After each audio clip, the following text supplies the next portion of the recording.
All right, welcome. If you've ever felt that cryptocurrency is just a little overwhelming, you are definitely not alone. But what if I told you that the entire universe of digital money, the security, the ownership, the control, it all boils down to just one single powerful idea? Well, today we're pulling back the curtain on the ultimate secret to your crypto. Okay, let's jump right in. For a minute, just forget all the crazy charts, the jargon, the noise. At the very heart of all of this is a really simple concept that puts you and only you in the driver's seat of your own money. Our whole goal here is to hand you that control by making this one thing crystal clear. So that brings us right to the big question, doesn't it? What is this one secret? What's the master switch that controls every single digital asset you'll ever own? What is the bedrock of all crypto security? And there it is, your private key. It sounds simple, but those three words represent one of the most radical ideas in the history of finance: true, absolute, individual ownership.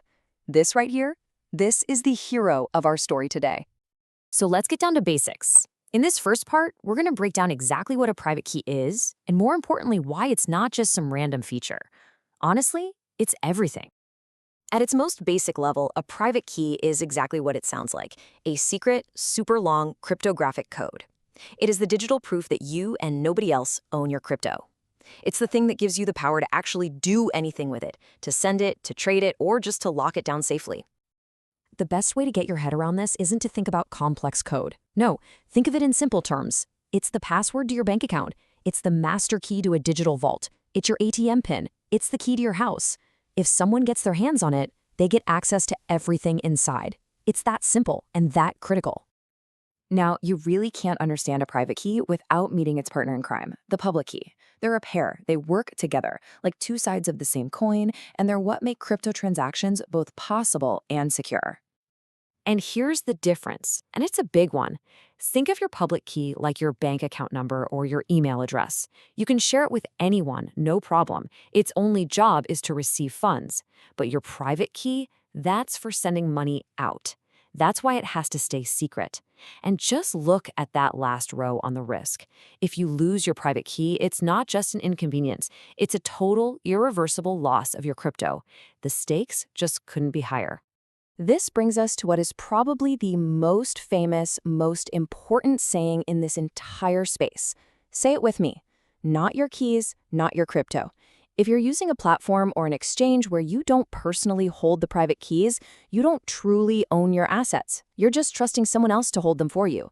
And when a giant exchange like FTX goes under, people learn this lesson the hard way. Their funds are gone. True ownership means you hold the keys, period. Okay, so all this power comes with some serious responsibility. If you're going to be your own bank, you also have to be your own vault. So that leads to the really practical question: how in the world do you store something this important safely? Generally speaking, you've got two main choices. On one hand, you have hot storage. These are wallets that are connected to the internet. Think apps on your phone or extensions in your browser. They're super convenient for everyday use. And on the other hand, you have cold storage.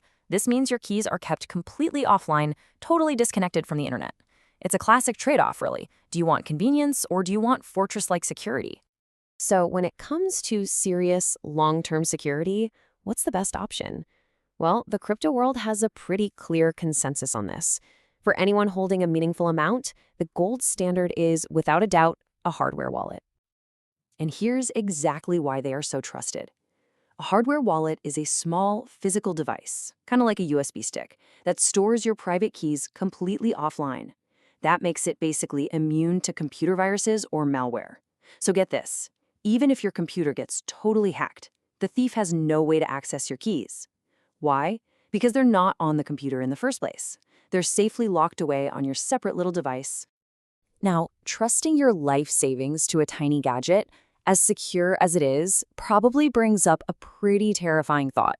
What happens if you lose the key to the vault itself?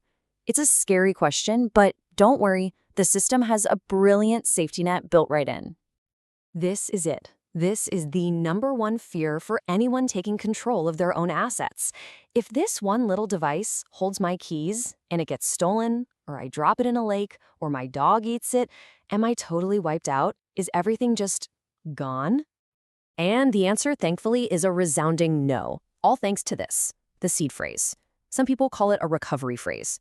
When you first set up your wallet, it gives you this unique list of 12 to 24 simple words. Now here's the genius part. This phrase isn't just a password. It is your private key, just translated into a human-readable format. It's the master key that can rebuild your entire wallet from scratch. And the recovery process is way simpler than you'd think. You just got a new hardware wallet or even install a software wallet on a new phone. Instead of creating a new one, you'd hit restore. Then you just carefully type in your seed phrase in the exact right order, and like magic, your wallet and all your funds are right there. Your crypto was never on the device. It's always on the blockchain. The device just holds the key to access it. But listen and listen closely. This power requires extreme caution. Scammers are working around the clock to trick you into giving them this grace. So let me be clear. Never, ever type your seed phrase into a website. Never give it to someone pretending to be customer support. And for the love of everything, never store it digitally. No screenshots, no cloud drives, no emails to yourself. Write it down on paper or stamp it in metal and hide it somewhere safe. Now, I know the responsibility of protecting a seed phrase can feel a bit daunting. But the great news is that developers know this, and the whole point of a lot of new tech is to make this process much safer and way more user-friendly. So let's wrap up by looking at what's coming next. One of the coolest innovations is something called a multi-signature wallet, or multi-sig for short. Imagine a bank vault that needs two separate keys turned at the same time to open. That's a multi-sig wallet. You can set it up so that any transaction requires approval from, say, 2 out of 3 of your devices. This basically eliminates the risk of a single point of failure. Then you have this amazing idea called social recovery. This lets you nominate a few trusted friends or family members to be your guardians. Now, they don't have your key, but if you lose access, they can team up and vote to approve a recovery request for you. It's a fantastic idea because it means no single person, not even a single guardian, can ever access your funds alone. And, of course, there's biometrics. We're already seeing this everywhere with wallets that use your fingerprint or your face to unlock. The end goal here is to make security feel completely seamless, almost invisible, by blending the raw power of a private key with the one thing no one can steal, you. So there you have it. From the simple definition of a private key to how to protect it to where this technology is headed. When you truly understand this one concept, your whole perspective on digital money changes. It's the difference between renting a house and holding the deed. It's the key to real financial freedom. The only question left is, are you ready to be your own bank?